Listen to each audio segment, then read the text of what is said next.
Assalamualaikum warahmatullahi wabarakatuh. Waalaikumsalam. Ya, terima kasih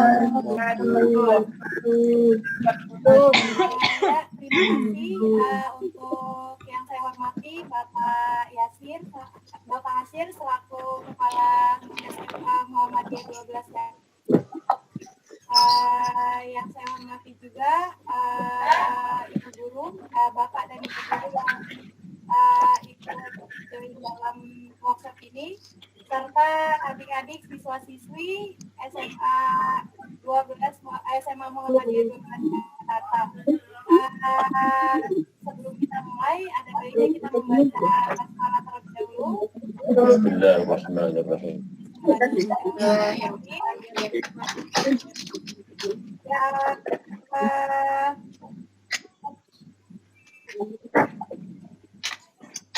Perkenalkan sebelumnya Bapak Ibu, adik-adik,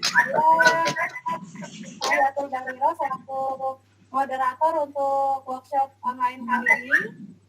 Kemudian ada juga ketua pelaksana dari tim kami, ada Bu Sofia Fatmawati. Sudah bergabung ya Bu Sofia? Iya Bu. Ya. Kemudian ada juga pembicara dari kami yaitu Ibu Rindita. Sudah bergabung Bu Rindita?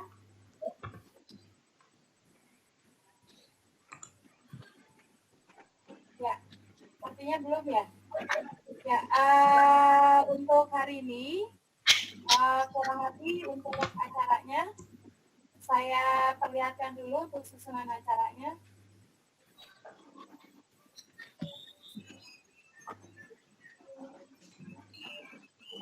Untuk ini susunan acara hari ini Bapak Ibu, apakah terlihat susunan acaranya di layar masing-masing? Ya, terlihat. Untuk yang pertama, ini pembukaan oleh saya sendiri, Ayatul Bariro selaku moderator dari awal acara sampai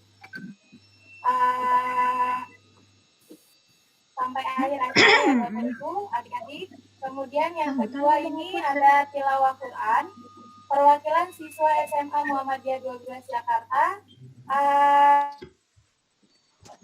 Dipersilakan untuk salah satu siswa dari SMA Muhammadiyah. Apakah bisa atas nama Rashid Mulyawan? Rashid sudah bergabung ya?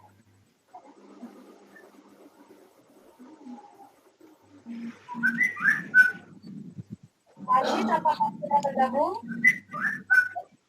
Sudah, Bu.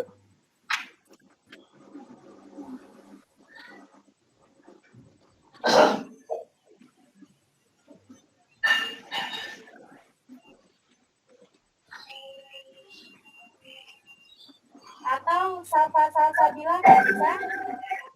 Ibu? Sapa Mas, Sapa. Apalah, katanya lagi Bu. Udah dipencet berapa kali nggak masuk-masuk. Sapa belum bisa join? Belum, Bu. Untuk Rashid? Sudah, Bu. Rashid ada ya? Rashid Mulyawan? Ya. Dipersilakan untuk Rashid nanti untuk tilawah. Kemudian yang ketiga, ini ada sambutan ketua pelaksana kepada Bu Sofia Fatmawati, nanti dipersilakan. Selanjutnya sambutan dari Kepala Sekolah, Bapak Dr. Andes Haji Hasyir Alaidrus SOSI. Kemudian nanti ada pengisian pretest Bapak Ibu, adik-adik, untuk brainstorming ya. Jadi untuk pengenalan materinya kira-kira yang dibahas selama workshop ini apa saja. Kemudian untuk presentasi dan diskusi tanya jawab nanti bisa diajukan tanya jawab, bisa langsung atau melalui chat. Yang pertama, mengapa harus ramah lingkungan oleh Bu Rindita. Bu Rimita sudah bergabung, Bu?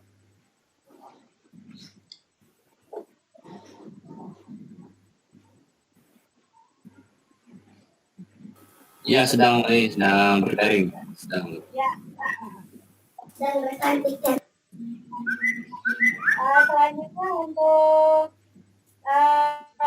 presentasi selanjutnya tutorial pembuatan sabun alami ramah lingkungan. Nanti akan di-share video dan presentasinya oleh Bu Sofia Fatmawati. Kemudian setelah itu ini juga bisa diskusi tanya jawab ya Bapak Ibu, adik-adik. Kemudian ada pengisian proses, kemudian penutupan. Jadi kurang lebih acara kita sampai jam 12, insya Allah semoga lancar. Ya, selanjutnya mari kita dengarkan tilawah Quran yang akan dibacakan oleh Rashid. Ya, Ananda Rashid, dipersilakan tilawah.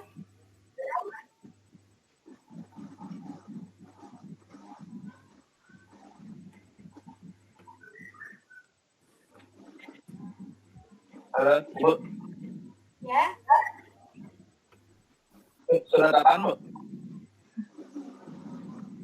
Suratnya bebas Rashid.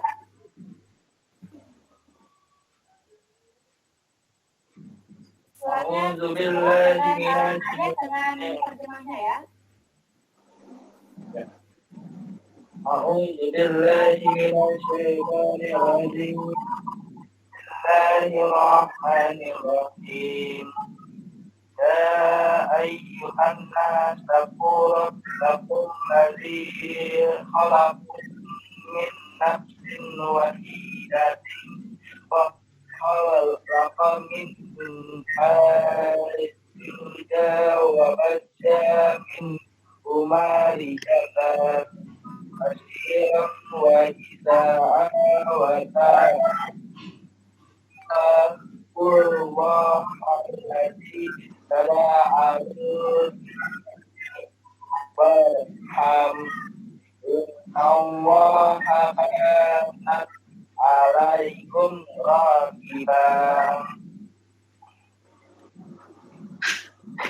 Fa'antum yatana'a amwalakum wa la tabadalu khabithabit tayyiba wa la ta'kulu amwalakum ila amwalikum innallaha ahum kabir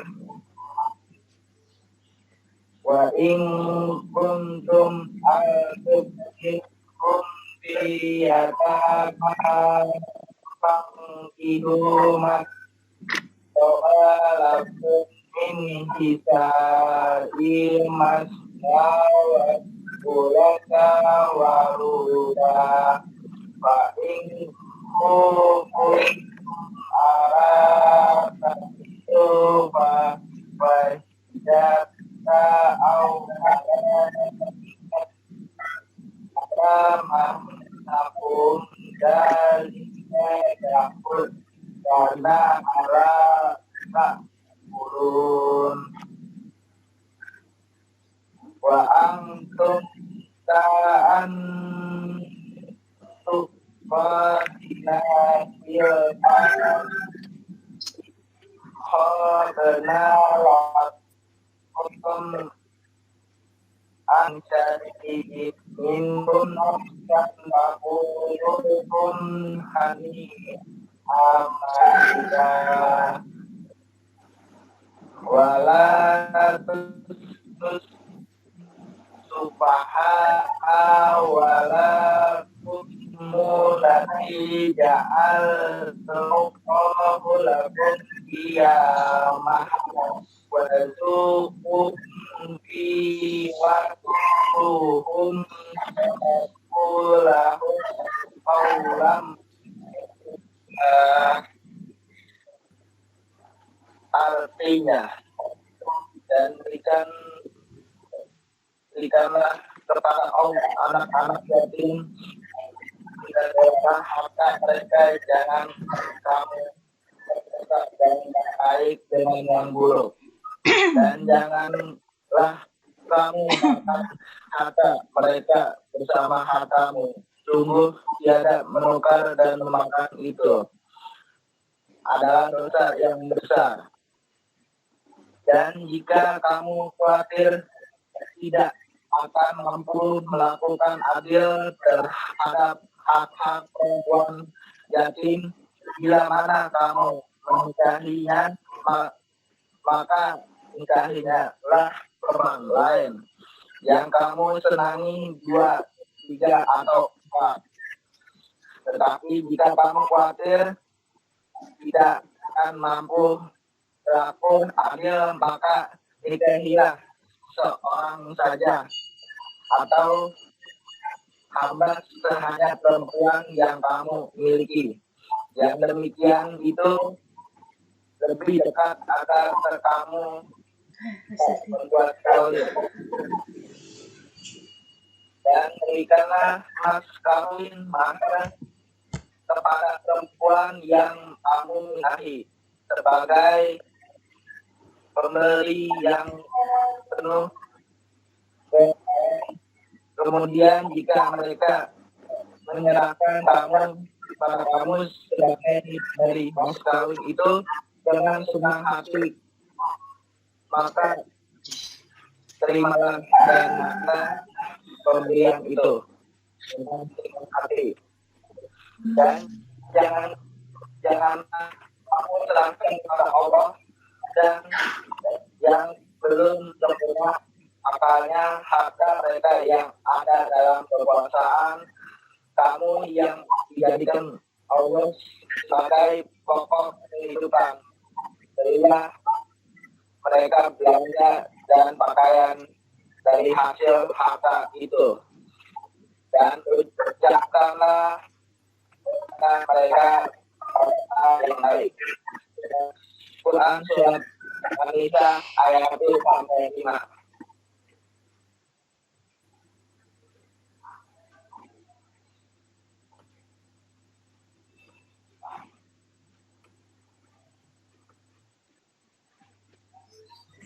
Sudah, Bu.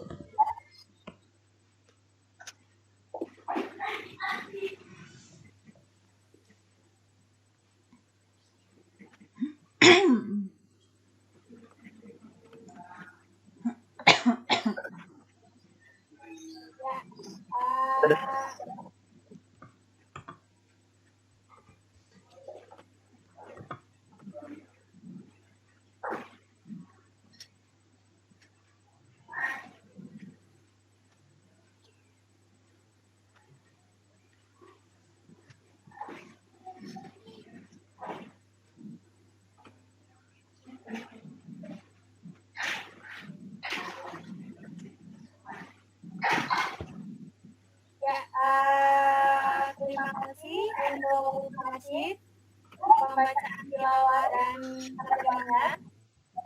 Selanjutnya dipersilakan untuk Sofia untuk memberikan sambutan ketua pelaksana, Bu. Baik, terima kasih atas kesempatannya Bu Tahiyatul. Assalamualaikum warahmatullahi wabarakatuh.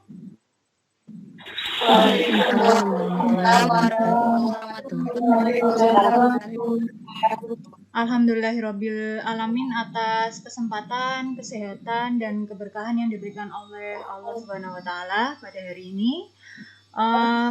Saya selaku ketua pelaksana untuk panitia program kemitraan masyarakat ini bersama Bu Tahiyatul dan Bu Rindita serta dibantu oleh mahasiswa mengucapkan terima kasih atas kesediaan dari SMK Muhammadiyah 12 Matraman Jakarta sebagai mitra program kemitraan masyarakat kami. Kemudian terima kasih kepada Bapak Dr. Andes Haji Hashim Alaidrus atas kesediaannya nantinya untuk membuka acara ini. Terima kasih juga kepada Bapak dan Ibu Guru serta teman-teman semua adik-adik yang sudah meluangkan waktu untuk mengikuti workshop kali ini. Akan saya jelaskan sedikit mengenai program kemitraan masyarakat. Jadi program ini, program kemitraan masyarakat atau disingkatnya PKM, diadakan oleh LPPM UHAMKA atau Lembaga Pemberdayaan dan Pengabdian Masyarakat UHAMKA, termasuk dalam catur dharma dosen Muhammadiyah, yaitu pendidikan, penelitian, pengabdian masyarakat, dan kemuhammadiyahan. Nah, wallahu alam, yang tadinya memang kami niatkan untuk dilaksanakan secara langsung di SMK Muhammadiyah 12 Matraman, Jakarta, tapi karena keadaan saat ini atau karena ada wabah COVID ini ya, maka kami alternatif untuk menggunakan media daring untuk workshop dan nanti tutorial dalam bentuk video. Kami memilih isu lingkungan, yaitu pembuatan sabun yang ramah lingkungan, karena memang untuk saat pandemi saat ini sabun merupakan hal yang penting untuk digunakan ya, untuk kita rajin mencuci tangan dan lain-lain. Tapi efek lingkungan dari sabun yang selama ini kita pakai juga harus tetap diperhatikan. Nah, itu nanti akan dibahas oleh pemateri. Akhir kata, semoga program ini dapat bermanfaat bagi Bapak Ibu guru semua, kemudian bagi teman-teman adik-adik semua, dan secara umum bagi SMK Muhammadiyah 12 Matraman. Semoga acara hari ini lancar. Sekian dan terima kasih untuk sambutan saya. Wassalamualaikum warahmatullahi wabarakatuh. Waalaikumsalam warahmatullahi wabarakatuh. Terima kasih Bu Sofia Fatmawati atas sambutannya dan arahannya. Selanjutnya dipersilakan untuk Bapak Hasyir selaku SMA Muhammadiyah 12 Jakarta, Pak, untuk memberikan sambutan atau motivasi dalam mengikuti workshop kali ini. Dipersilakan, Pak.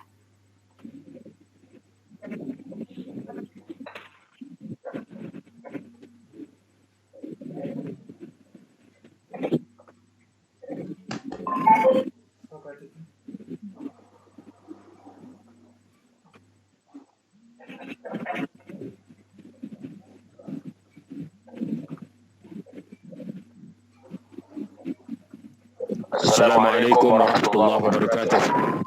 Waalaikumsalam warahmatullahi wabarakatuh. Terima kasih kepada Ibu Hayatul Bariah. Terima kasih juga kepada Ibu Sofia dan para pembicara sekalian. Kita panjatkan puji syukur kita kepada Allah dan selawat kepada Rasulullah. Semoga acara ini diberkahi dan memperoleh hasil yang baik bagi anak didik kami di SMA Muhammadiyah 12 Matraman.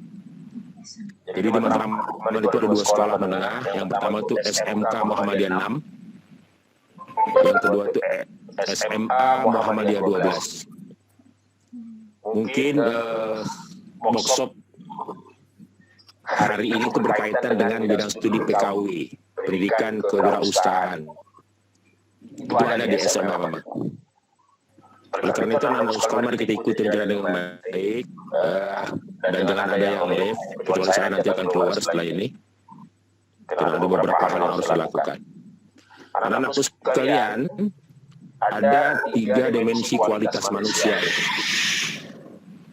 Jadi kalau kepengen punya harapan yang baik, kalau hidup ini kepengen ada harapan-harapan yang bagus, maka harus didasari 3 hal. Yang pertama itu quality of your head. Jadi isi kepalanya mesti bagus dulu. Selalu berpikir positif, mengkonsumsi komunikasi yang baik, kemudian mengkomunikasi juga hal-hal yang baik. Quality of your head. Kualitas isi kepalanya mesti bagus.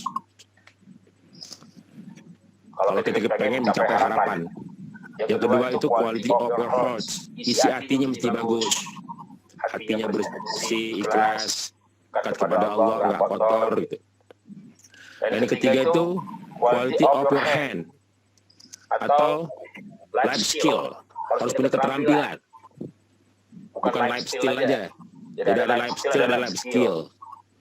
Nah, workshop hari ini itu berkaitan dengan life skill, kemampuan hidup, keterampilan hidup yang harus dimiliki oleh setiap manusia agar dia survive ya, survival dalam hidup ini. Jadi kalau percuma juga pandai, cerdas, hati bagus, tapi nggak punya keterampilan hidup, percuma juga. Jadi kalau kepengen harapan itu tercapai dengan baik, maka 3 hal yang mesti dipahami. Kemampuan isi kepala yang baik, hati yang bersih, dan punya keterampilan hidup. Nah, kalau 3 hal ini ada di dalam diri seseorang, insya Allah dia dapat mencapai harapannya, apapun harapannya akan tercapai dengan baik. Nah, oleh karena itu, tolong diikuti acara ini dengan baik, karena ini acara langka, acara mahal, sekaligus untuk mendukung pendidikan kewirausahaan yang sudah kalian terima selama ini di sekolah. Saya mengucapkan terima kasih kepada UHAMKA ya. Ya. UHAMKA benar ya. Kepada Bu Tahiyatul Bariro, kepada Bu Sofia dan para pembicara juga terima kasih karena Anda telah memberikan pengalaman pembelajaran kepada anak siswa kami. Semoga mereka juga dapat mendapatkan ilmu yang baik untuk membangun masa depan mereka dengan keterampilan hidup mereka yang sekarang sedang coba untuk diterapkan oleh UHAMKA berupa pembuatan sabun gitu, yang ramah lingkungan atau sabun green ya, sabun hijau gitu, yang ramah lingkungan. Dan terima kasih juga kepada guru pendamping Bu Upi, terus ada juga wakil kepala sekolah bidang kurikulum Bu Fitri. Ada nggak Pak Riki? Ini nggak ada Pak, dengan Bu Firda. Wakil kepala sekolah bidang kesiswaan ya, jadi sudah wakil sama istrinya aman itu. Sudah ada dia Pak, udah. Ya, saya pikir demikian. Semoga bermanfaat. Terima kasih atas semuanya. Kepada anak-anakku sekalian, jangan ada yang keluar ini. Ini karena ini pelajaran mahal. Kan saya dengar juga nanti kalau ada peserta terbaik akan diberi apa tuh? Saya nggak tahu juga tuh. Ikuti ajaran dengan baik, karena ini langka. Tidak bisa ditemukan di sembarang tempat, di sembarang acara gitu. Jadi tolong diikuti workshop ini, karena ini bagian daripada cara kita untuk membangun hidup kita yang lebih baik ke depan. Demikian, terima kasih. Saya mohon maaf karena setelah ini saya harus keluar dari Google Meeting ini karena ada beberapa hal yang harus saya kerjakan. Demikian, Assalamualaikum warahmatullahi wabarakatuh.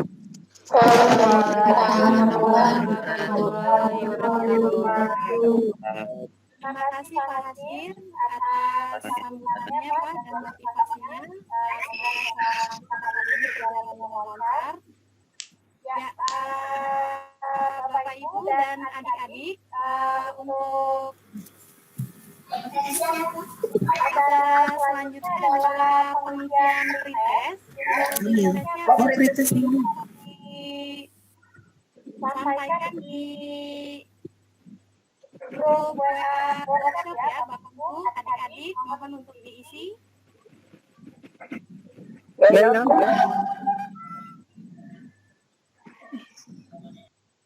Iya. Belum nyari. Belum.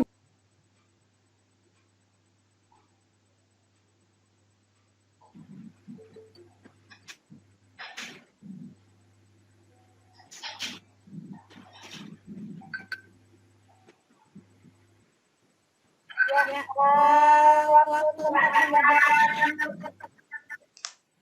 waktu untuk mengerjakan pretestnya sudah selesai, Bapak Ibu dan adik-adik. Selanjutnya mari kita dengarkan presentasi mengenai mengapa harus ramah lingkungan oleh Bu Rinita FSI. Dipersilakan Bu untuk waktunya. Dipersilakan untuk tanya jawab kepada peserta, bisa melalui chat, bisa melalui langsung. Ya. Dipersilakan untuk Bu Rinita.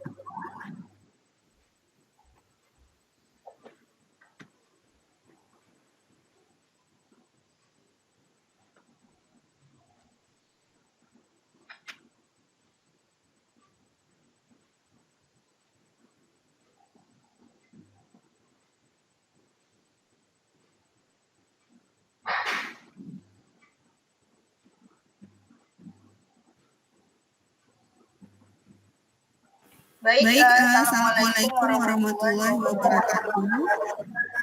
Waalaikumsalam warahmatullahi wabarakatuh. Hari ini saya akan memberikan materi ya mengenai tema kita. Sebentar saya share dulu PPT-nya.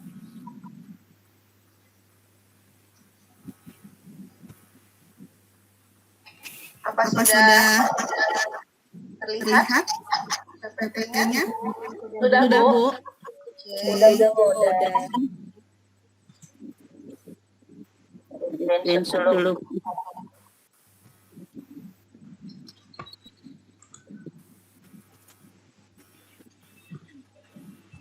Baik, Ibu-ibu, Bapak-Ibu guru SMK Muhammadiyah 12 yang saya hormati, dan anak-anak atau adik-adik siswa yang berbahagia ya di weekend ini, tetap semangat untuk mencari ilmu ya.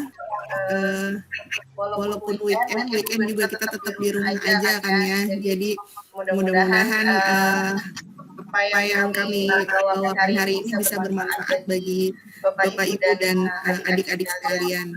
Jadi sebelum kita masuk ke pembuatan sabun, sebenarnya yang highlight dari seminar atau webinar hari ini adalah ramah lingkungan ya. Kita belajar bagaimana caranya menjadi individu yang bisa memikirkan atau mementingkan tentang lingkungan hidup tempat kita hidup. Jadi mengapa harus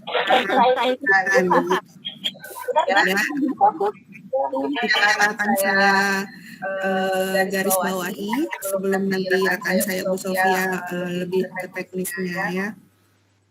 Jadi mungkin adik-adik dan Bapak Ibu sudah tahu ya tentang environmental issues ya. Jadi isu-isu lingkungan yang sekarang ini semakin marak ya, tentang pencemaran dan atau polusi di berbagai lini kehidupan kita. Jadi pencemaran itu ada apa saja? Ada pencemaran yang dari udara ya, ada pencemaran air, laut, dan juga pencemaran darat ya. Kita bisa lihat dari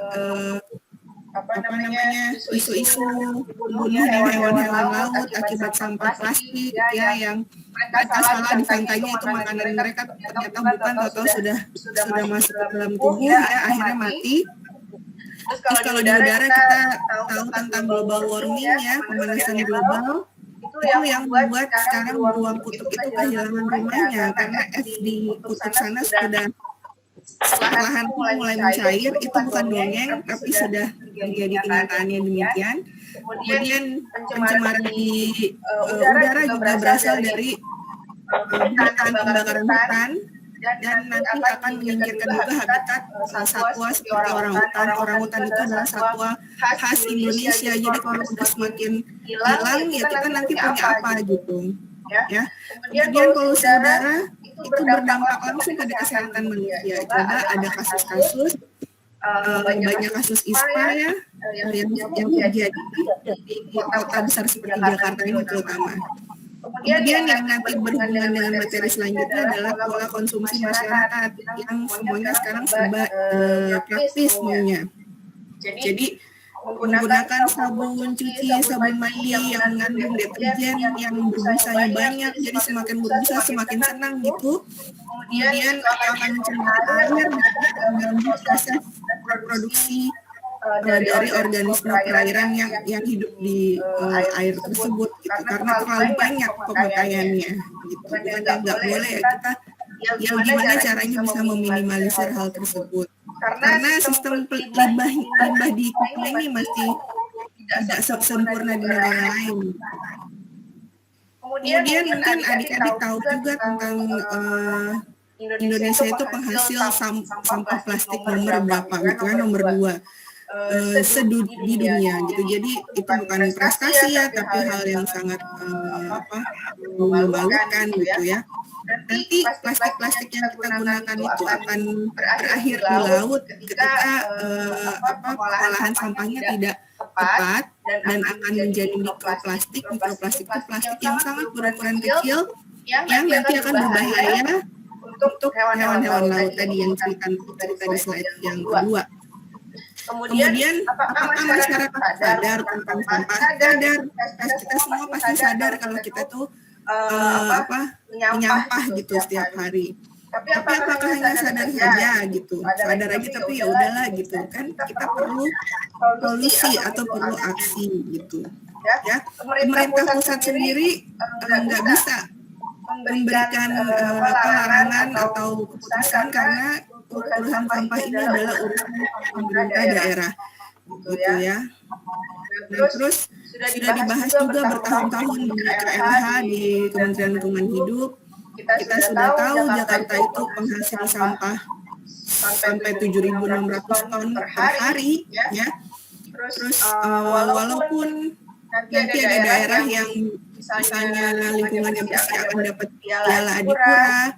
Terus kalau Anda tahu TPA, ya, kalau adik-adik tahu TPA, itu sekarang kan lagi tempat pemrosesan akhir, ya. Dulu tempat pembuangan akhir, sekarang tempat pemrosesan akhir. Nah, buangnya di mana? Karena datar Gebang itu sudah semakin tinggi dan semakin banyak sampah di sana. Nah, itu mengolahnya. Lalu 50% sampah yang di sana itu adalah kantong plastik. Nah, kresek, ada yang judulnya kresek ramah lingkungan. Ini ternyata bukan solusi, karena semakin dia cepat terurai, semakin cepat menjadi mikroplastik dan semakin cepat termakan oleh binatang laut. Jadi, solusi yang paling tepat adalah kita mengurangi penggunaan plastik. Nah, ini insya Allah bulan Juli minggu depan kita di Jakarta, ya, sudah tidak bisa lagi belanja-belanja terserah, ya. Adik-adik harus mulai menyiapkan tas belanja, Bapak Ibu juga, yang cuma mau misalnya ke Indomaret atau Alfamart, tetap harus bawa tas sendiri, karena di Jakarta sudah mulai akan diterapkan. Walaupun Jakartanya rada telat dibandingkan dengan daerah-daerah lain, tapi ya daripada tidak sama sekali ya nggak apa-apa. Telat. Nah, tadi yang fakta-fakta yang saya tampilkan itu kan bukti, ya. Terus kita bagaimana nih caranya, kita perlu bukti apa lagi untuk menyadarinya? Ya, coba ayo sama-sama, ya. Sekarang kita mulai mencoba gaya hidup yang berbeda, ya. Gaya hidup yang namanya green lifestyle atau zero waste lifestyle. Ya, kalau nggak bisa zero ya green lah. Kalau nggak bisa langsung drastis ya pelan-pelan, apa yang bisa kita lakukan? Nah, ini apa alasannya? Kita sebagai muslim punya tanggung jawab untuk melindungi bumi yang sudah diciptakan oleh Allah Subhanahu wa Ta'ala dalam keadaan yang seimbang, ya. Yang Bismillahirrahmanirrahim, Allah telah menciptakan langit berlapis-lapis. Tidak akan kamu lihat sesuatu yang tidak seimbang pada ciptaan Tuhan yang Maha Pengasih. Maka lihatlah sekali lagi, adakah kamu lihat sesuatu yang cacat? Kemudian siapa yang ternyata berbuat kerusakan di muka bumi? Alam itu sudah seimbang, jadi kalau ada kerusakan itu berarti ada pelakunya. Siapa? Ya manusia, ya. Allah juga berfirman, telah nampak kerusakan di darat dan di laut disebabkan karena perbuatan tangan manusia, supaya Allah merasakan kepada mereka sebagian dari akibat perbuatan mereka, agar mereka kembali ke jalan yang benar. Jadi apa yang bisa kita lakukan, yaitu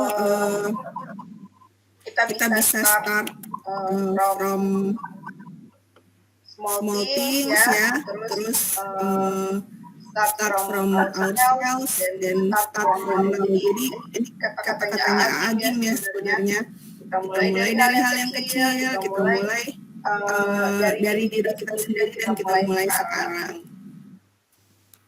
Kemudian bagaimana caranya kalau kita mau memulai mencoba gaya hidup yang tadi itu, ya, yang green lifestyle itu? Pertama, ubah dulu mindset-nya, ya. Jadi pikirannya bahwa yang praktis itu adalah gampang, enak, itu harus dirubah pelan-pelan. Bahwa itu cuman enak sesaat saja. Plastik yang kita gunakan itu cuman enak sesaat saja, tapi nanti nggak bisa diapa-apain di TPA sana, ya.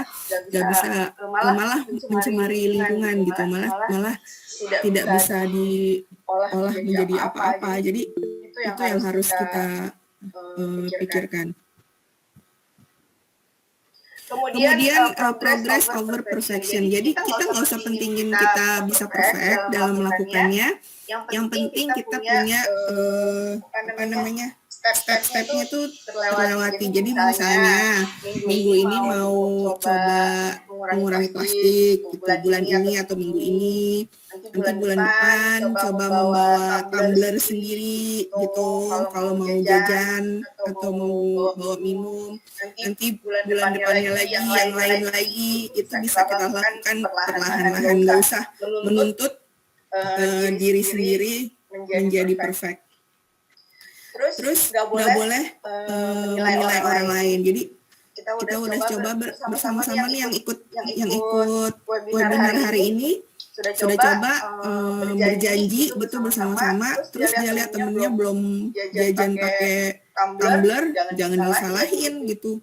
Gimana sih kemarin katanya mau bawa, jangan, udah biarin aja. Kita kadang-kadang kan belum dicuci mungkin, cuma punya satu atau cuma punya dua, ya udah yang penting kita punya niat dan step-step yang perlahan-lahan. Nah, gimana solusinya untuk mengurangi gitu atau bisa menjalankan green lifestyle dengan baik ya? Kita bisa cari informasi sebanyak mungkin. Adik-adik, Bapak Ibu udah gabung di acara ini itu sudah insya Allah mendapatkan informasi yang tepat ya. Nanti kalau sudah dapat infonya ya kita kasih tahu ke yang belum dapat, yang 50 orang yang hari ini mungkin nanti bisa share ke keluarganya masing-masing atau ke teman-temannya yang di kelas lain yang tidak bisa gabung hari ini. Kemudian supaya kita semangat itu sebaiknya kita bergabung ya, bisa dengan misalnya kalau di sekolahnya Dakir itu bikin acara-acara, bisa juga dengan kolaborasi dengan LSM yang terkait yang concern terhadap lingkungan. Banyak yang sekarang LSM yang milenial gitu ya, jadi bukan yang susah-susah, yang anak muda itu sudah banyak. Bisa bikin kegiatan yang join supaya kita semangat gitu, tidak merasa hal ini sesuatu yang berat gitu. Terus kita pakai cara re-re ini ya, ada reuse, ada rethink, reduce. Jadi kalau reuse itu menggunakan kembali, misalnya jangan buru-buru beli sesuatu yang baru, kalau ada yang rusak kita perbaiki dulu, kemudian buy second hand products, kita bisa beli barang-barang second hand ya. Second hand itu apa? Bukan yang baru tapi yang bekas ya, tapi masih bagus. Itu sekarang banyak pasar seperti itu. Kalau rethink itu contohnya misalnya belanja yang dalam jumlah besar ya, supaya plastik-plastik kemasannya itu saset-sasetnya itu enggak menjadi sampah gitu. Kemudian yang saya kasih tanda panah itu support local brand selling eco-friendly and ethical products. Nah ini termasuk nanti kalau kita mau buat sabun yang klaimnya ramah lingkungan, yaitu termasuk yang produk yang eco-friendly gitu. Biasanya yang jualan tuh orang lokal ya, jadi kita nggak perlu beli sabun mahal-mahal gitu kan, nggak perlu merek-merek yang mahal, tapi kita beli di sesama konsumen yang lokal. Kalau reduce itu mengurangi ya penggunaan air ya, wudu aja kan ada hadisnya ya, harus cuma berapa jumlahnya berapa, tidak memboros-boroskan air, energi. Kemudian katakan tidak terhadap plastik sekali pakai, bawa sendiri gitu. Ini salah satu salah banyak dari cara-cara green lifestyle yang bisa kita kerjain. Nggak susah kan, kalau dilihat sebenarnya kita bisa kok. Nggak harus semuanya ini mau dikerjain ya. Semuanya ya bisa lebih bagus, tapi coba dipilih dulu mana yang kira-kira cocok dengan kondisi kita. Nah, yang terakhir ini recycle. Jadi kalau ada orang bilang daur ulang ya, daur ulang itu sebenarnya cara terakhir yang bisa kita lakukan. Ya, misalnya belajar milah sampah plastiknya nanti didaur ulang. atau composting. Kompos dari sampah yang organik. Itu contoh dari recycle. Nah ini saya juga belum menjalankan semua gaya itu ya, gaya hidup itu, tapi sudah mulai. Misalnya kalau jajan ini batagor ya, jajan batagor bawa tempat sendiri. Ini udah banyak yang jual ini sendok plastik sumpit ya. Plastiknya bukan plastik sekali pakai ya, maksudnya ini yang reusable. Kemudian bawa botol sendiri. Terus ini adalah salah satu packaging yang ada di negara lain ya. Saya sering lihat Instagram untuk inspirasi Go Green Lifestyle ini. Dan ini juga waktu saya datang ke acara yang temanya Go Green. Jadi mereka jualan juga pakai packaging yang ramah lingkungan. Terus apalagi kita bisa mulai menanam pohon ya. Bisa di rumah, bisa di sekolah. Nah, sekarang kalau lahannya kecil juga nggak jadi masalah. Ada hidroponik, ada vertikultur, macam-macam yang ini bagus untuk menciptakan oksigen di sekitar kita, dan juga bisa untuk menumbuhkan sayuran sendiri. Jadi kalau makan hasil yang kita tanam itu kita tahu nggak pakai pestisida, pupuknya organik dan sehat gitu. Ini contoh sustainable herbal garden ya, di tempat yang tidak terlalu besar. Yang misalnya kalau di lahan sekolah ada lahan sedikit saja, tetap adik-adik dan bapak ibu bisa bertanam, bercocok tanam ya. Jadi bisa pakai ini yang vertikultur, jadi menanam ke atas, atau seperti ini pot-potnya disusun ke atas bisa. Jadi nggak perlu kita harus pakai lahan yang besar. Dan yang kita tanam juga yang cepat-cepat aja numbuhnya, nggak usah yang pohon-pohon gitu. Jadi kayak jahe-jahean, pohon-pohonan kan sekarang kan untuk meningkatkan daya imun lawan virus corona kan. Disarankan untuk konsumsi empon-emponan. Ini bisa kita bertanam di sekolah gitu, atau di rumah sendiri seperti ini. Ini contoh yang ada di kampus kami ya, FFS Uhamka Herbal Garden.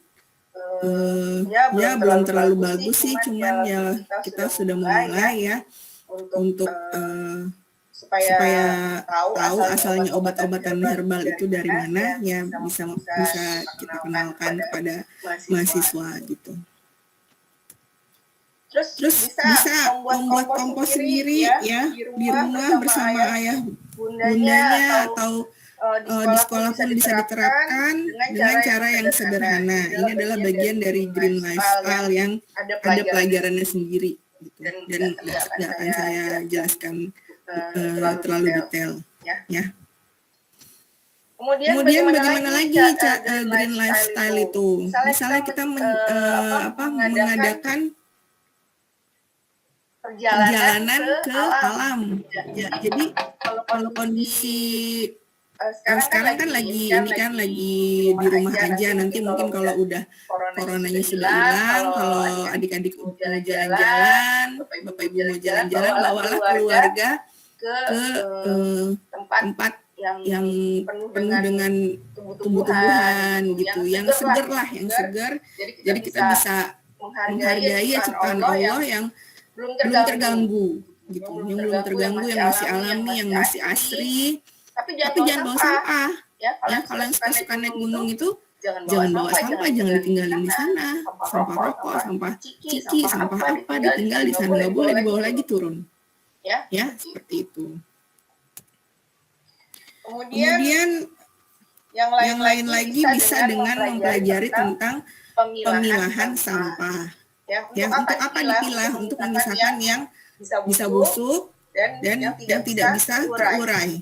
Nah, yang bisa busuk ini dijadikan kompos, yang tidak bisa busuk atau tidak bisa terurai nanti dimasukkan ke dalam recycle. ya ke dalam proses recycle.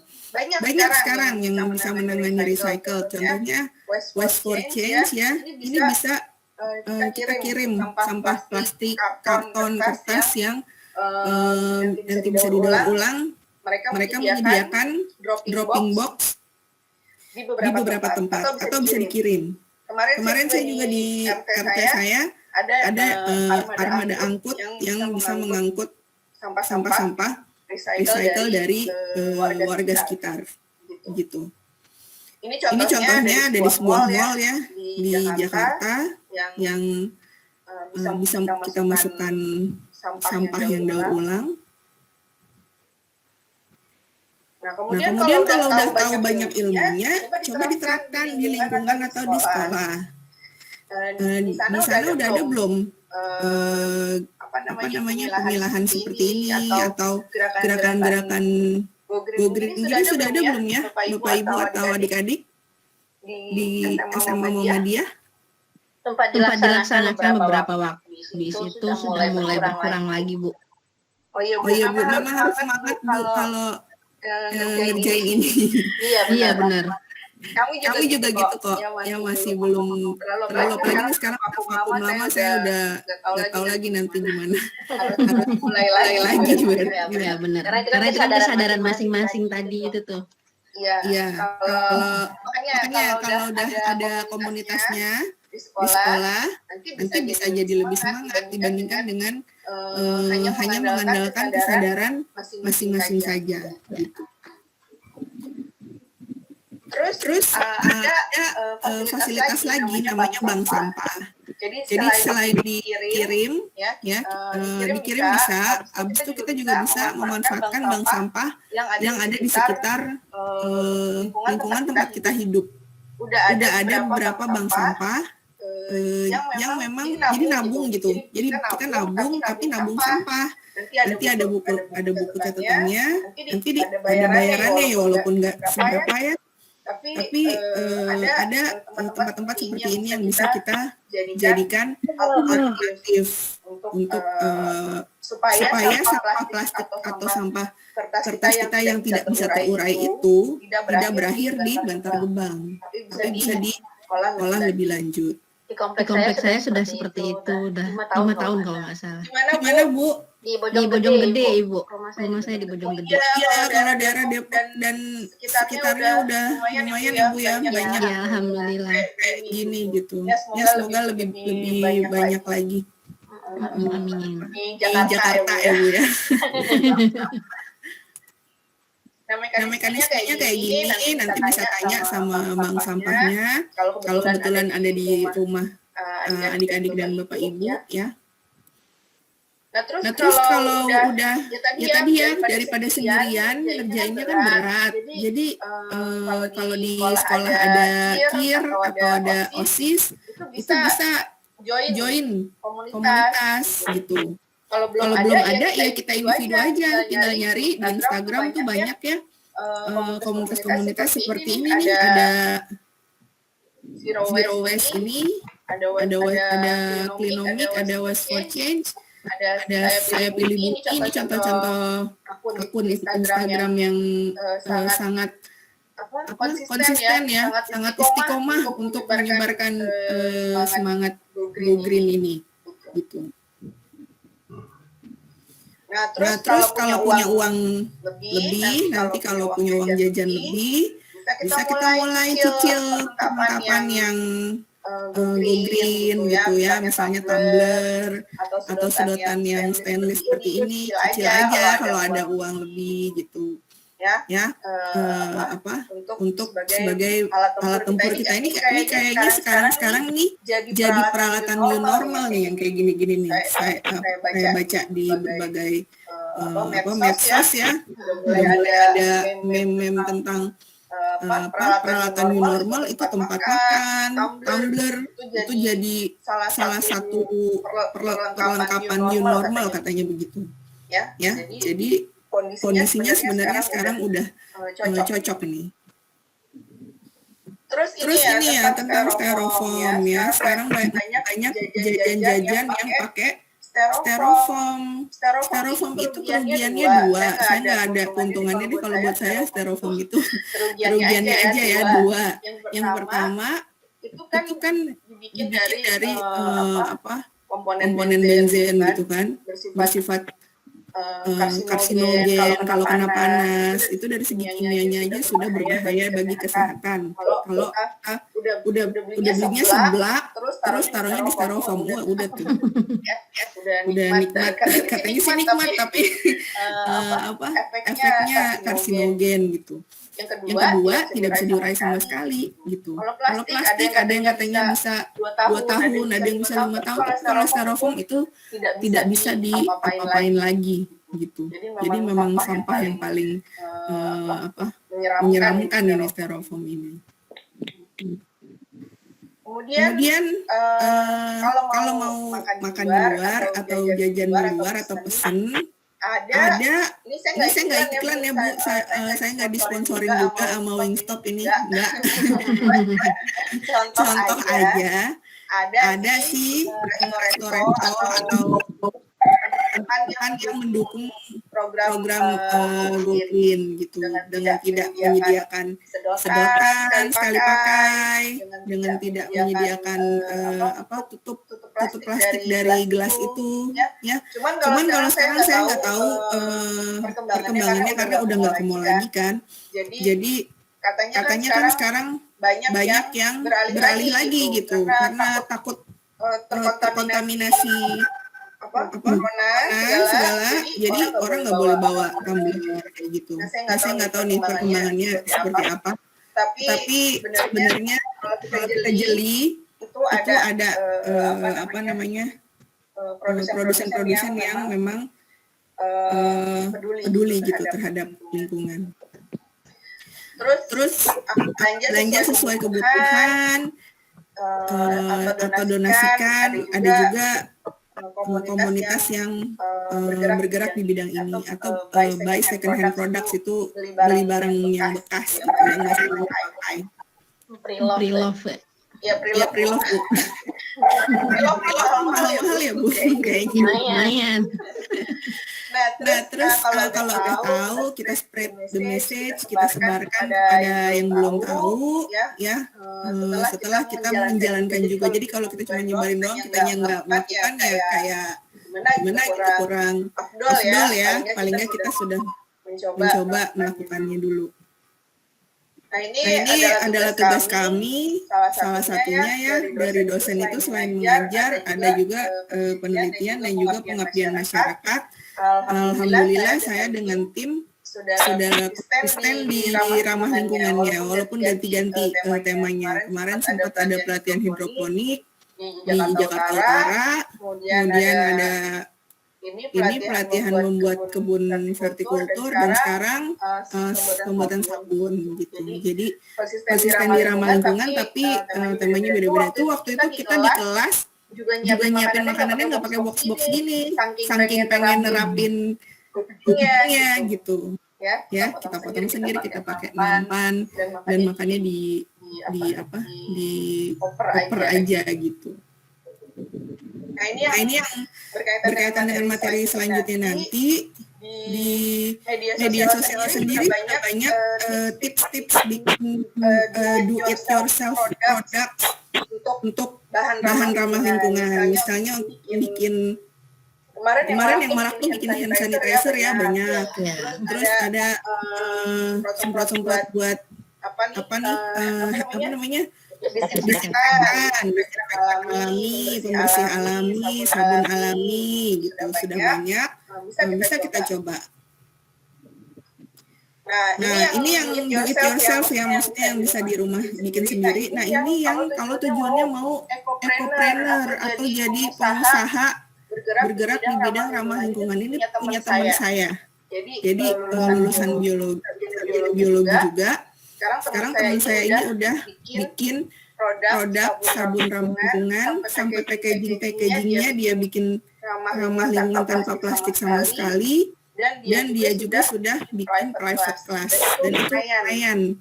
Karena memang nggak murah juga bikin sabun seperti ini ya, karena bahan-bahannya alami gitu. Tapi banyak yang tertarik kalau memang kampanyenya itu mau beralih yang ke alami dan lebih sehat juga. Ini anti alergi lah kalau pakai sabun yang seperti ini. Nah, apa sih keuntungannya kalau pakai yang sabun bar gini daripada yang botol, nggak ada packagingnya, kemudian bahannya alami, terus nggak meninggalkan plastik. Tapi kalau yang botol ini bisa nyumbang plastik lagi gitu. Nah ini terus dengan adanya usaha ekopreneur itu, maksudnya kita kan dituntut jadi kreatif ya, gimana caranya biar bisa bikin produk yang kreatif, kemudian beda dari yang lainnya dan juga ramah lingkungan. Nah ini kemarin dari mahasiswa kami yang ikut program kreativitas mahasiswa didanai Dikti itu bikin shoe spray ya, jadi semprotan untuk sepatu anti bau gitu, anti bau kaki dari daun kemangi. Jadi karena fakultas farmasi kan diajarin caranya ekstraksi bahan alam kemangi, ya mereka bisa membuat produk, akhirnya jadi kreatif, nggak tergantung dengan produk kimia yang sudah ada di pasaran gitu. Nah, itu aja materi dari saya. Kalau nanti ditanya what did you do to save the world today, ya mungkin kalian bisa jawab. Saya udah bisa milah sampah, atau saya udah bawa tumbler sendiri. Ada hal-hal kecil yang mungkin orang anggap itu remeh, tapi sebenarnya kalau orang yang ngerjain mungkin nggak begitu pengaruh. Tapi kalau 10.000 orang yang ngerjain itu bisa ngurangin sampah sampai berapa gitu ya. Terima kasih atas perhatiannya. Kurang lebihnya saya mohon maaf. Mungkin bisa dipandu oleh moderator selanjutnya. Assalamualaikum warahmatullahi wabarakatuh. Waalaikumsalam warahmatullahi wabarakatuh. Waalaikumsalam. Warahmatullahi wabarakatuh. Waalaikumsalam warahmatullahi wabarakatuh.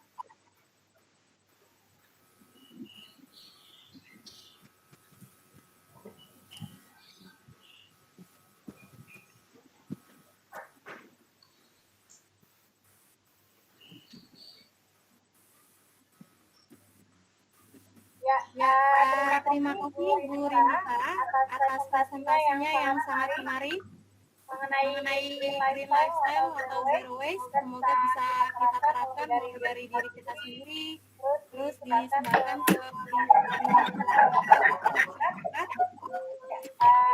Semoga kita juga bisa istiqomah nih menerapkan pola hidup green lifestyle ini ya. Dipersilakan jika ada yang ingin bertanya, bisa melalui chat via Google Meet.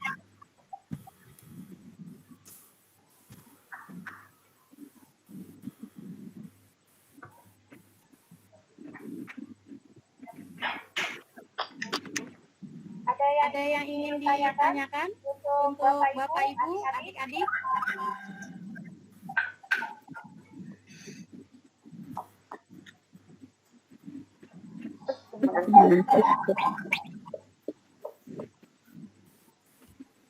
Nadia Rahma ingin bertanya?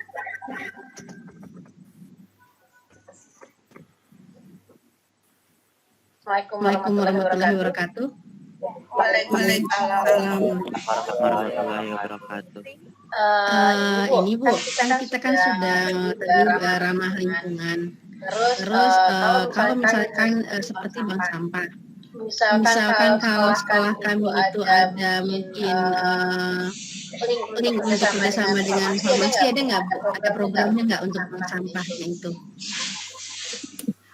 Bu Upik ya? Fitri Bu. Saya ya. Nah. Makasih Bu. Saya langsung jawab apa gimana ini moderator?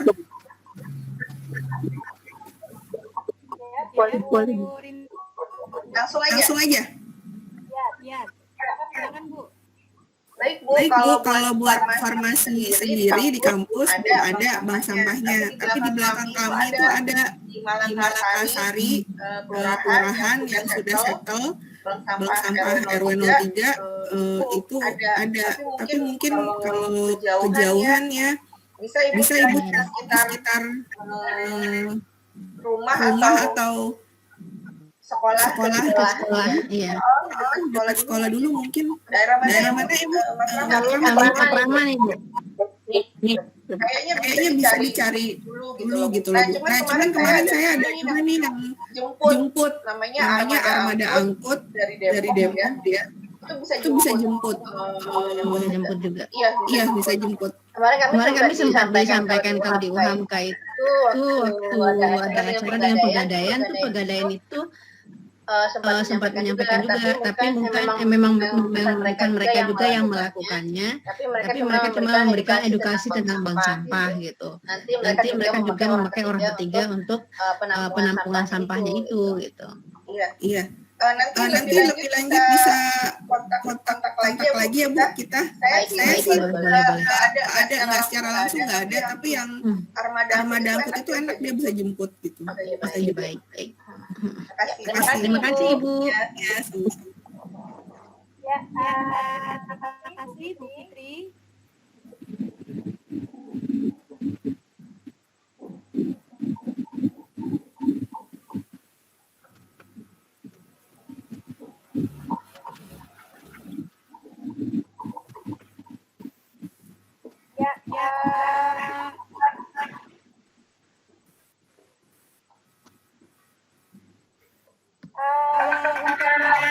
Selanjutnya dilakukan untuk Sophia.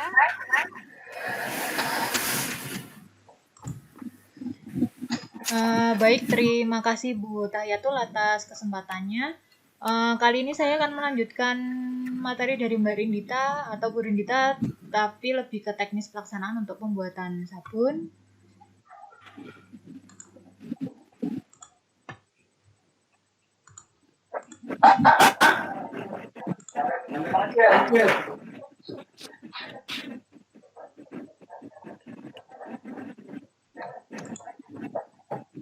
Apakah materinya sudah terlihat?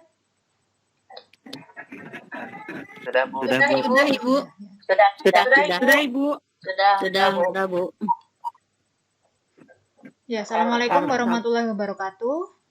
Waalaikumsalam warahmatullahi wabarakatuh. Waalaikumsalam warahmatullahi wabarakatuh. Kali ini saya akan memberikan materi mengenai sabun herbal alami ramah lingkungan. Jadi selama ini penggunaan sabun itu kan langsung kita pakai yang sudah jadi.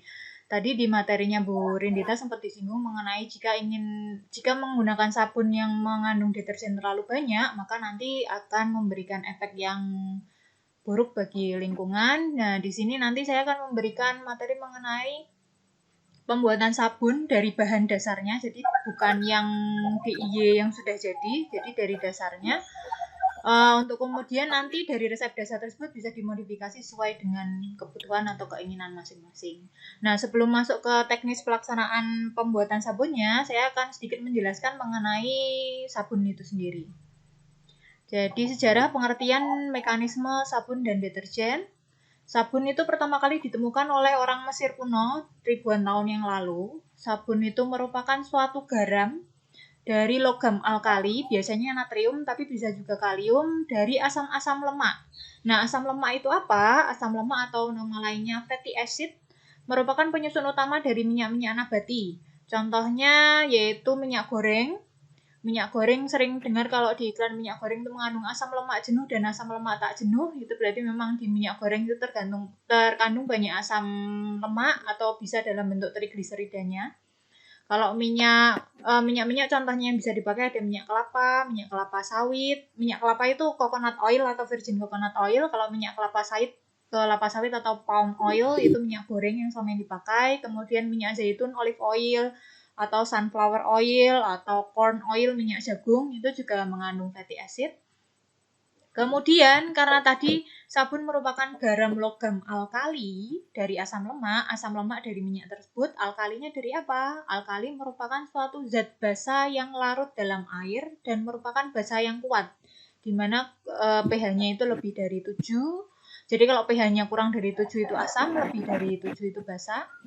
Alkali yang sering digunakan untuk pembuatan sabun yaitu natrium hidroksida atau kenal dengan NaOH, atau kalau di toko kimia bisa beli dalam bentuk atau namanya itu soda ash atau soda api. Kemudian ada juga dalam bentuk kalium hidroksida. Nah, ketika nanti membuat sabun, kalau pilihnya pakainya NaOH, maka nanti akan menghasilkan sabun yang bentuknya padat atau kita kenal dengan sabun batang. Kemudian jika menggunakannya KOH atau kalium hidroksida, nanti akan membuat sabun yang lebih lunak atau lebih lembut, yang ketika nanti diparut bisa untuk digunakan pembuatan sabun cair. Nah, untuk pembuatan sabun, komponen utamanya tadi ada asam lemak atau lemak itu sendiri, kemudian ada alkali atau basa. Nah, nanti reaksinya disebut saponifikasi, yaitu di mana asam lemak direaksikan dengan natrium atau kalium hidroksida dalam media air, nanti akan menghasilkan garam, asam lemak, dan gliserol. Nah, gliserol ini yang seringkali diklaim kalau misalnya mau beli sabun-sabun artisan tadi yang diterangkan oleh Bu Rinita, itu dapat melembabkan kulit. Jadi selama ini kalau pakai sabun itu kan seringnya terasa kulitnya kesat atau kering. Nah, itu karena sabun-sabun yang ada di pasaran diambil hanya sabunnya saja, tapi hasil sampingnya gliserol itu sudah dihilangkan. Nah, kalau kita membuat sabun sendiri made from DIY dari bahan awal, gliserolnya masih akan tetap ada di dalam sabun, sehingga ketika menggunakan sabun ini kulit tidak akan menjadi kering. Atau seringkali kalau saat ini pandemi seperti saya sendiri sering banget pakai sabun itu sampai kulitnya pecah-pecah, bahkan lecet. Ya, jadi cara mudahnya untuk pembuatan sabun itu minyak ditambah alkali atau basa tadi menghasilkan sabun, molekul sabun dan gliserin. Nah, kekurangan utama dari sabun yang membuat dari awal itu tadi adalah mengendap dalam air sadah atau air yang mengandung kalsium, magnesium atau feri dan meninggalkan suatu residu. Nah, contohnya air sadah jika misalnya menggunakan air sumur, di mana air sumur tersebut mungkin sudah tercemar, ketika kita menggunakan sabun yang alami tadi, maka nanti dia akan mengendap jadi endapan yang putih. Nah, itu kendala karena ketika dia sudah mengendap, sabunnya sudah tidak bisa digunakan kembali. Nah, untuk mengatasi hambatan tersebut, maka setelah Perang Dunia Kedua dikembangkan deterjen sintetik. Jadi kenalnya kita ada deterjen yang tidak mengendap ketika digunakan air sadah. Deterjen sintetik ini yang kita kenal busanya banyak, karena deterjen bisa digunakan sebagai foaming agent atau pembuat busa. Jadi kalau kita sekarang kan persepsinya kalau pakai sabun itu busanya harus banyak. Sebenarnya tidak. Jadi sabun sepanjang dia bisa melarutkan lemak, sebenarnya dia sudah dikatakan sebagai sabun. Cuma karena persepsi orang selama ini kalau menggunakan sabun itu busanya harus banyak banget, maka itu sebenarnya ada deterjen sintetik. Deterjen sintetik itu ada 3 jenis, anionik, kationik, dan netral. Ini kimia banget ya. Saya skip aja. Jadi intinya ada 3 jenis, anion, kation, dan netral. Anion berarti ujungnya adalah ion negatif, kemudian kation ujungnya adalah ion positif, netral jika dia tidak terion. Nah, itu contoh-contoh senyawa-senyawanya. Kalau ingin tahu sampo atau sabun mandi atau misalnya sabun cuci piring atau sabun cuci pakaian itu mengandung deterjen-deterjennya atau tidak, silakan dilihat di komposisinya apakah ada salah satu dari senyawa ini. Ini semua termasuk dalam deterjen sintetik.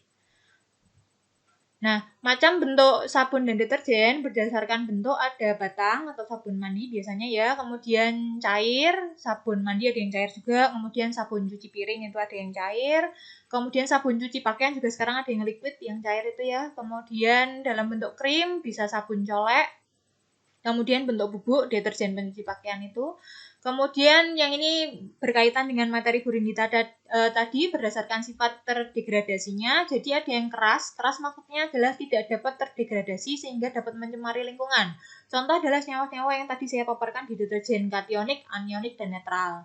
Contohnya ada SLS atau sodium lauryl sulfat, yaitu senyawa alkyl benzen sulfonat. Kemudian ada jenis yang lunak. Lunak itu berarti yang dapat terdegradasi, yaitu contoh untuk nanti hasil dari pembuatan sabun secara alami. Nah, ini reaksi pembuatan sabun. Jadi, asam lemak di dalam minyak goreng atau minyak kelapa tadi berada biasanya dalam bentuk trigliserida, yaitu 3 molekul asam lemak bergabung menjadi satu.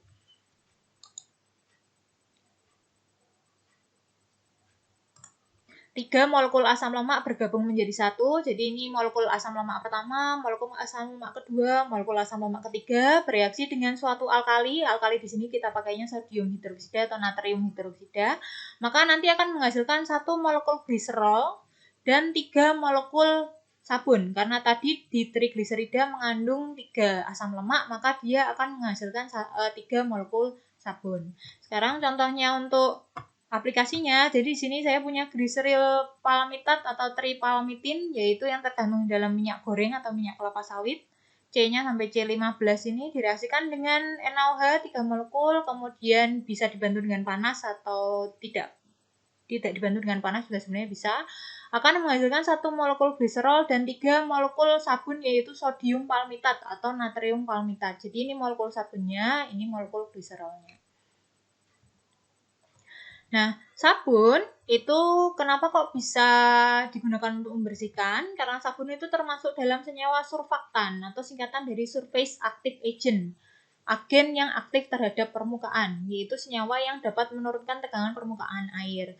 Tadi untuk yang sodium palmitat, ini kimia banget ya, kalau memang tidak paham ya nggak apa-apa, ini saya terangkan saja. Jadi yang bagian Na itu kan nanti plus, kemudian COO- itu adalah bagian hidrofilik atau yang berkepala biru. Yang berkepala biru, kemudian yang tadi C15H31 ini adalah yang bagian rantai hidrofobik. C15 itu kan sampai panjang C-nya ke belakang, atau ada gambaran yang sebelahnya ini. Jadi yang kepala merahnya adalah hidrofilik, yaitu suka dengan air. Yang bagian rantai panjangnya ini adalah yang hidrofobik. Nah, nanti kegunaan sabun kok bisa dia membersihkan kotoran atau atau dapat mematikan mikroorganisme. Jadi kegunaan sabun itu mengemulsi kotoran berminyak sehingga dapat dibuang dengan pembilasan. Jadi sabun hanya bisa bekerja dalam membersihkan minyak atau bisa membunuh mikroorganisme. Syaratnya sabun harus dipakai dengan air. Jadi nggak bisa sabun saja. Karena tadi ada bagian hidrofilik, ada bagian hidrofobik. Jadi rantai hidrokarbon sebuah molekul sabun larut dalam zat nonpolar atau hidrofobik, yaitu minyaknya atau nanti mikroorganismenya. Kemudian ujung anion atau ujung anion kation tadi, molekul sabun yang tertarik dengan air atau bagian hidrofilik. Nah, jadi nanti ikut ke airnya. Ditolak oleh ujung-ujung anion molekul sabun yang menyembul dari tetesan minyak yang lain. Aksi tolak-menolak antara tetes-tetes sabun minyak menyebabkan minyak tersebut tidak saling bergabung, jadi nanti akan tersuspensi. Ketika digunakan untuk membersihkan, sabun dapat melarutkan kotoran atau lemak. Ketika kita gunakan sabun untuk mencuci tangan, sabun dengan bantuan tadi air dapat membunuh mikroorganisme. Karena apa? Karena ya kita kenal kan kalau corona itu bentuknya molekulnya ada, untuk virusnya dia ada crown-nya atau mahkotanya, di mana mahkotanya itu terbuat dari lemak, sehingga dia akan rusak ketika dikenai sabun. Jadi membran selnya itu lemak bilayer atau 2 lapis, kemudian sabun juga dapat digunakan untuk mendenaturasi protein sel dari suatu mikroorganisme. Nah, ini contohnya. Jadi yang warnanya kuning ini merupakan tetesan lemak, kemudian yang molekul-molekul ini atau background-nya ini adalah air.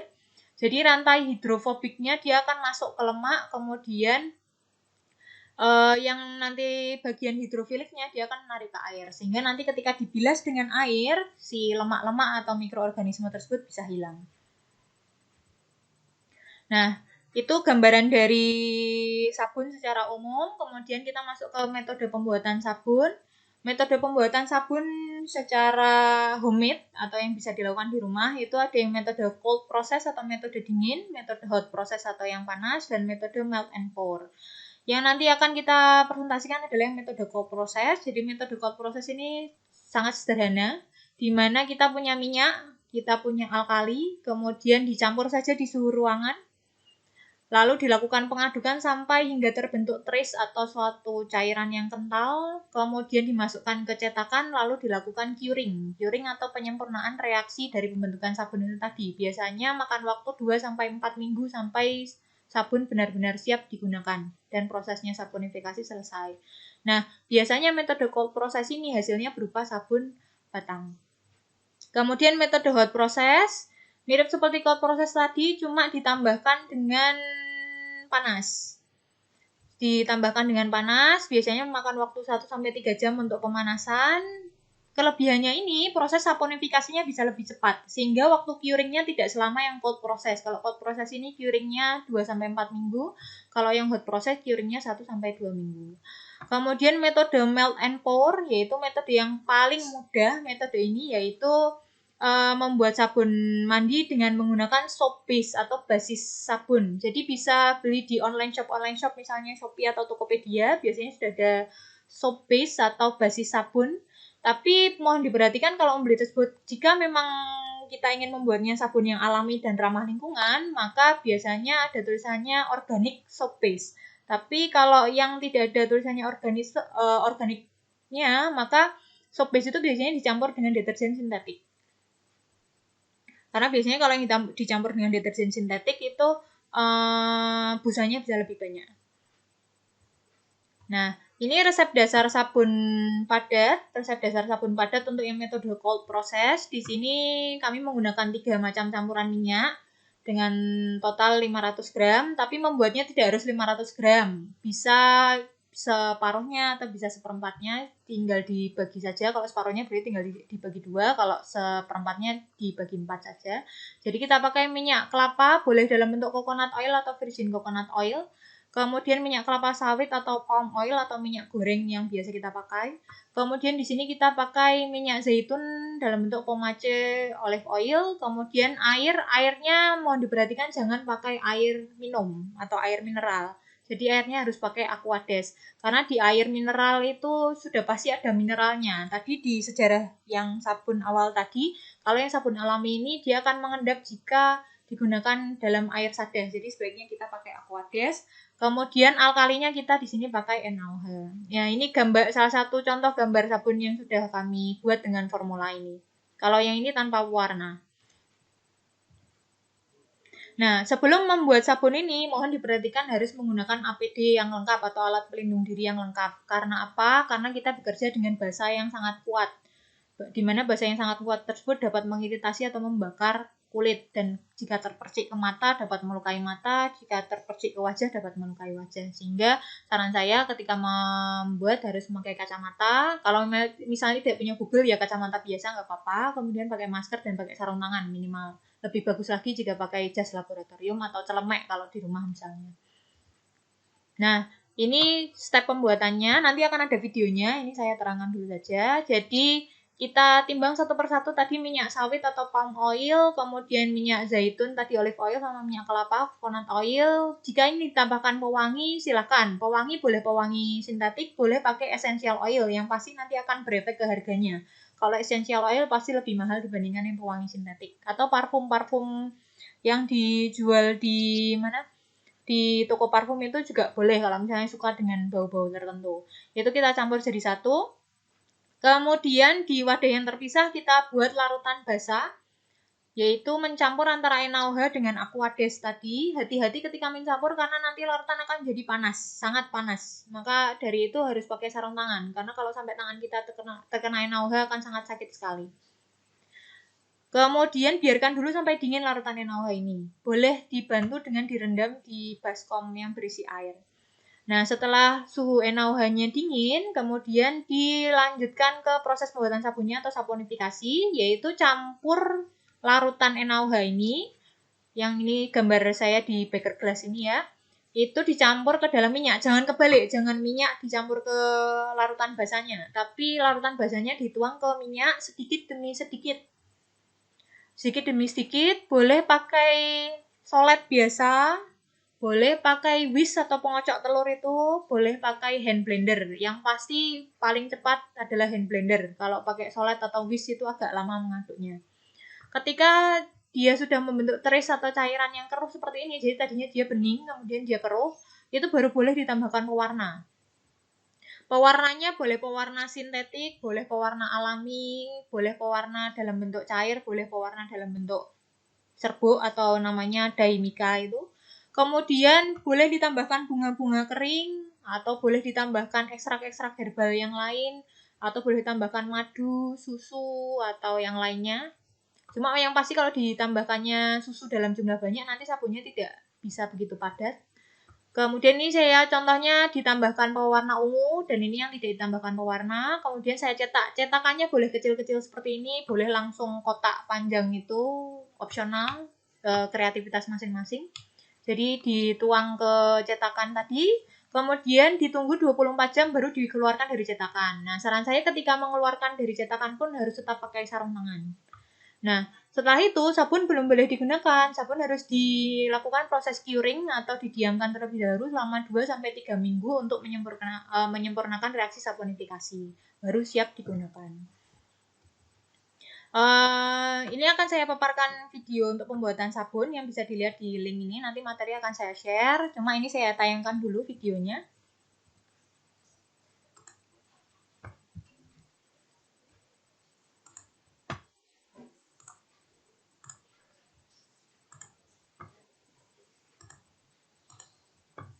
Apakah sudah terlihat cover videonya?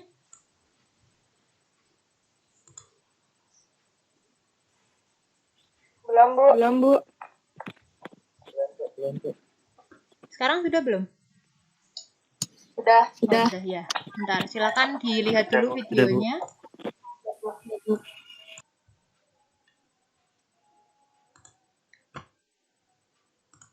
Ya. Sekian untuk video pembuatan sabun secara alami. Jika ada pertanyaan boleh diajukan via chat atau bertanya langsung.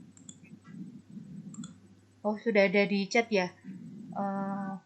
Dari Bibah Warta. Oh, dari Bibah Warta. Sabun ini apakah dipakai untuk badan saja atau bisa juga dengan wajah?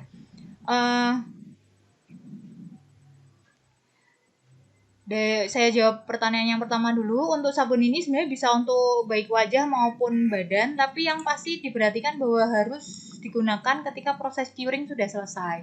Nah, saran saya kalau memang jika digunakan untuk wajah, sebaiknya ditambahkan suatu bahan tambahan lain yang sifatnya bisa melembutkan ketika dipakai di wajah. Contohnya misal mau ditambah dengan ekstrak pepaya, atau dengan minyak-minyak herbal essential oil yang lain, atau bisa ditambahkan dengan madu atau susu, itu juga boleh. Karena ketika kita menggunakan di wajah, kita harus pakai sabun yang lebih lembut dibandingkan sabun yang digunakan untuk badan. Kemudian untuk di chat, bagaimana kita tahu jika proses curing dari sabun itu sudah selesai? Jadi memang dari pengalaman empiris atau pengalaman yang sudah dilakukan, sabun biasanya kalau sudah 2-3 minggu, ya maksimal 4 minggu lah, itu proses curing sudah selesai. Saran saya ditunggu sampai 4 minggu saja, daripada nanti ketika digunakan malah tangan atau badannya jadi perih karena posisi reaksinya belum selesai ya. Jadi masih ada basah yang tertinggal di situ. Ada lagi yang mau ditanyakan?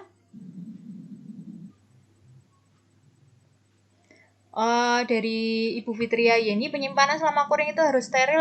Tidak, Bu. Jadi penyimpanan silakan ditaruh di wadah nampan atau wadah seperti biasa saja, kemudian terbuka tapi ditutup kertas tisu atau kertas biasa. Jadi tidak langsung udara terbuka, tapi cukup ditutup serbet atau tisu, itu nanti silakan dibiarkan saja. Nggak perlu harus steril. Ada lagi pertanyaan yang lain? Nah, nanti untuk dari kami, dari panitia menyediakan nanti kalau bisa mengerjakan post-testnya nilainya bagus. Jadi nanti kami akan ambil 5 orang tertinggi nilainya. Untuk kami kirimi kit sabun yang tadi, bahan-bahannya sama persis dengan kita buat tadi, akan kami kirimkan ke alamat rumah masing-masing. Jadi nanti akan ada 5 orang yang mendapatkan kit pembuatan sabun. Ada lagi yang mau ditanyakan? Kalau tidak ada, saya kembalikan ke Bu Moderator. Silakan Bu Tahiyatul. Ya,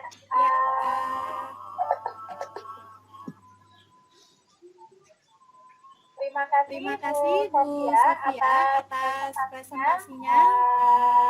Alhamdulillah nambah informasi untuk kita ya mengenai sabun komposisinya seperti apa, sabun yang ramah lingkungan seperti apa, bahkan sebenarnya ya. Alhamdulillah kita jadi tahu.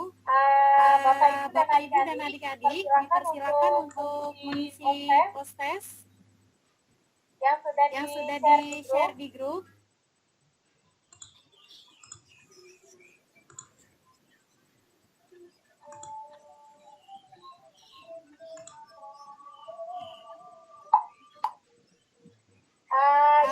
Insya Allah nanti ada kit pembuatan sabun secara gratis untuk yang nilai prosesnya terbaik. Silakan didaftarkan.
Baik Bapak Ibu dan adik-adik, demikian untuk acara hari ini, acara workshop online pembuatan sabun alami ramah lingkungan ini.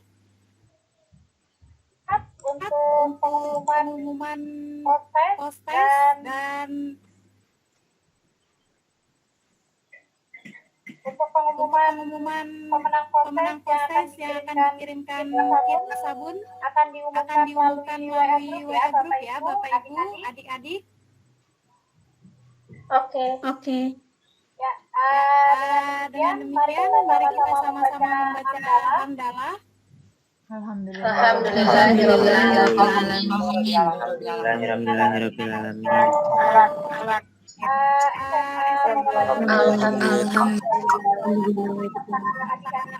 Kalian semoga bermanfaat dan kita bisa menerapkan apa yang sudah kita bahas pada hari ini.